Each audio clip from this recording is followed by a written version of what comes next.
Il est 7 heures. Découvrez l'actualité nationale et internationale sur votre radio. Radio Côte d'Ivoire, 88.0. 88.0 Abidjan. 98 FM Abidjan. 24h/24. Radio Côte d'Ivoire. Numéro 1. Numéro 1. Sur l'info. Et le sport. Nous ouvrons ensemble la seconde session d'information sur la radio numéro 1 sur l'info et le sport à 7h10. La chronique scientifique de Samba Koné et la mi-temps avec Serge Dakouri. On parlera football, Europa League aussi, le WAC et la SEC Mimosa pour la Coupe de la Confédération. Ce sera dans quelques instants dans la mi-temps. Mais avant tout ceci, c'est bien sûr le journal avec vous, Denise de la Fafiette. Bonjour, bienvenue. Bonjour Thierry Angeval, bonjour à tous. À la une de cette édition, renforcement de la coopération ivoiro-autrichienne. Une délégation autrichienne est à Abidjan pour participer à la construction des infrastructures sportives dans le cadre de la CAN 2021. Ils auront à vivre une période de grande générosité, de solidarité et de partage. Les fidèles musulmans entament aujourd'hui, mercredi, le jeûne du mois de Ramadan après l'observation du croissant lunaire hier soir dans la localité de Ténigban, c'est à 20 km de Bondoukou. Le livre vecteur des identités culturelles, c'est le thème de la 10e édition du Salon international du livre d'Abidjan. Le SILA s'ouvre aujourd'hui au Palais de la Culture, une rencontre qui compte redonner le goût de la lecture aux Ivoiriens qui s'éloignent de plus en plus du livre. C'est justement le sujet du dossier à suivre dans cette édition. Et puis dans l'actualité internationale, l'Organisation des Nations Unies appelle à accroître l'aide humanitaire au Soudan. Merci de suivre le journal sur la radio numéro 1 sur l'info et le sport. Le premier vol direct entre la Côte d'Ivoire et les États-Unis a regagné Abidjan ce mardi. Ce vol inaugural est parti d'Abidjan pour New York le samedi 12 mai avec 110 passagers à son bord, dont les ministres des Transports, Amadou Koné, et celui du Tourisme, Siandou Fofana. Un vol qualifié de succès par le premier responsable des Transports. Qu'on écoute le ministre Amadou Koné. Le général m'expliquait dans l'avion qu'on a eu des vents favorables, donc ils nous ont poussés et on est venu beaucoup plus vite. Donc nous sommes contents d'être là à moins de 10 heures. Nous sommes partis de là-bas à 1h30 du matin. 5h30, donc à peu près 6h du matin, heure d'Abidjan, pour être ici donc à 14h30. Et vraiment, nous sommes heureux. Nous avons hâte d'y retourner. Le président de la République et puis le Premier ministre, grâce à qui on a pu ensemble, toute cette équipe, donc nous avons réussi à réaliser ce rêve, donc qui était un rêve longtemps caressé donc par les Ivoiriens.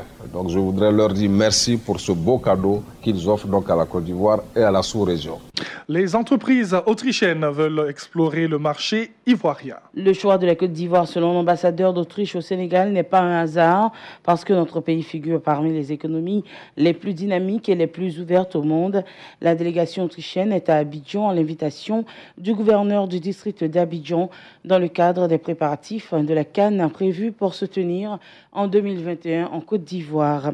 Le gouverneur du district d'Abidjan, lui, salue la coopération ivoiro-autrichienne qui, selon lui, va permettre de renforcer les relations économiques entre les deux pays. Écoutons Robert Begré-Mambé. Nous savons que les entreprises autrichiennes sont très compétentes, donc la possibilité de collaborer avec ces entreprises existe et nous attendons simplement que ces entreprises réagissent aux opportunités qui leur ont été présentées et nous serons très heureux de collaborer avec ces entreprises parce qu'il y a beaucoup de choses à faire en Côte d'Ivoire. Grâce à la politique du président de la République, l'économie est dynamique et des opportunités sont nombreuses. Tous les pays amis qui veulent travailler en Côte d'Ivoire sont les bienvenus.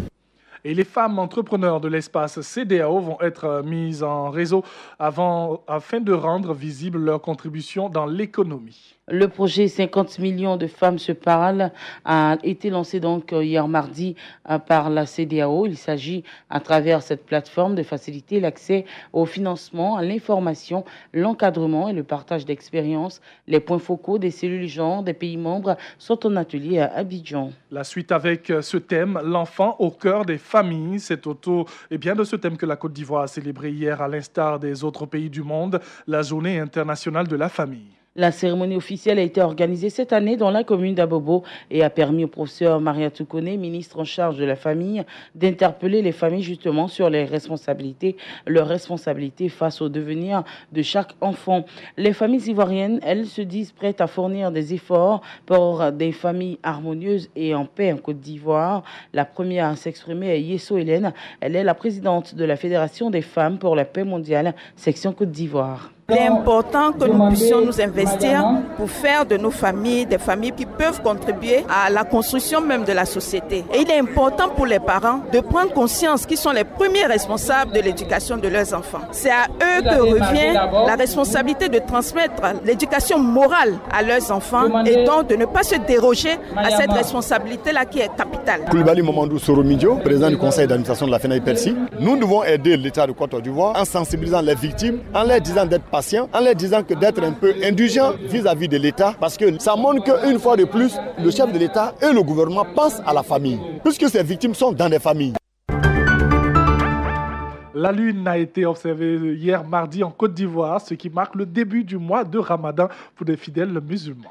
29 ou 30 jours de privation du lever au coucher du soleil, ce sera donc le quotidien pour ces fidèles musulmans. Le jeûne du Ramadan est le troisième pilier de l'islam, un mois d'adoration et de rapprochement du musulman vers son créateur Allah.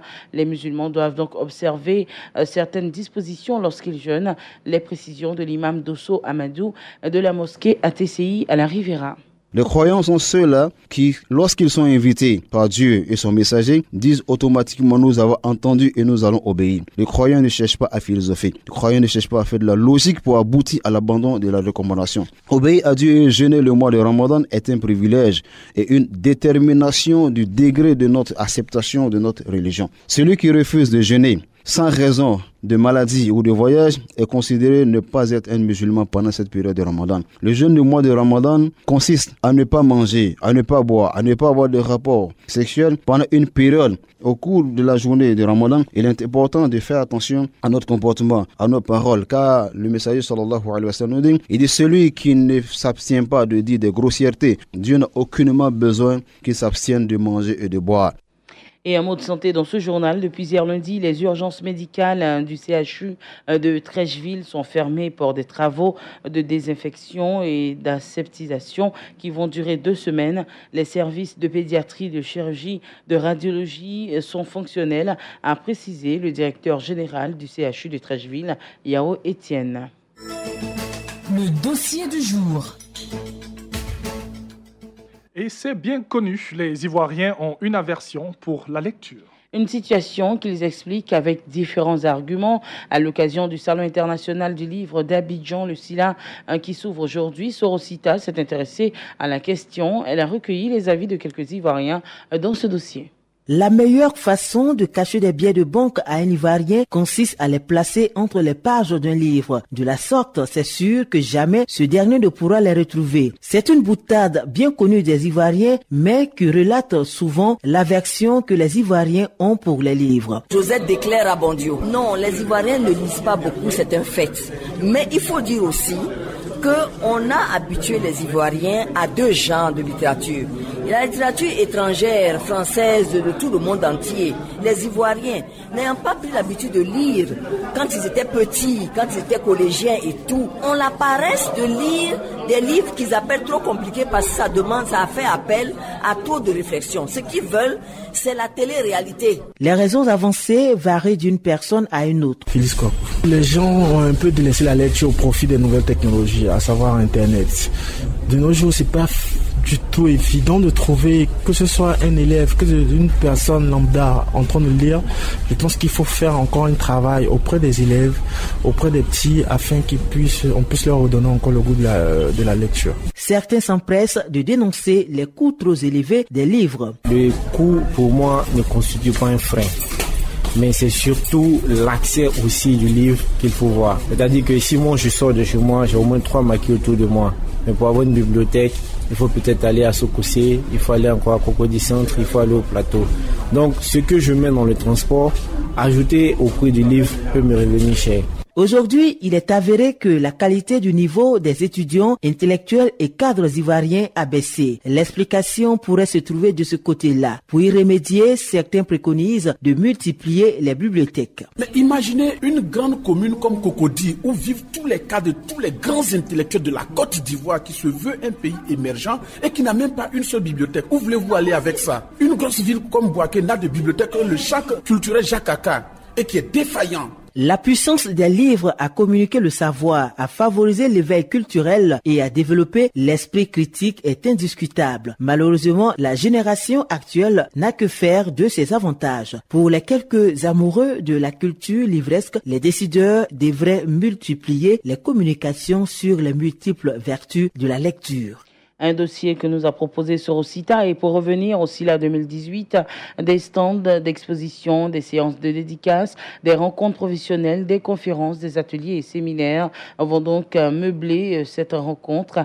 Et bien, au cours de cette activité, 6 prix seront décernés, dont le Grand Prix national Bernard Dadier de littérature. Et rappelons que le SILA est organisé par l'Association des éditeurs de Côte d'Ivoire depuis 1998. Et un seul mot de l'actualité internationale, Denise. Un responsable de l'ONU a appelé les donateurs à accroître l'aide humanitaire pour des millions de Soudanais dans le besoin au moment où la situation humanitaire et économique se détériore dans le pays.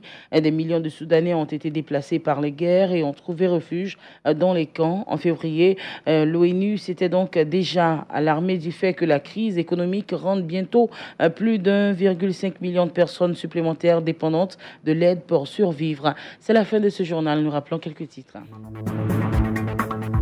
Renforcement de la coopération ivoiro-autrichienne. Une délégation autrichienne est à Abidjan pour participer à la construction des infrastructures sportives dans le cadre de la CAN 2021.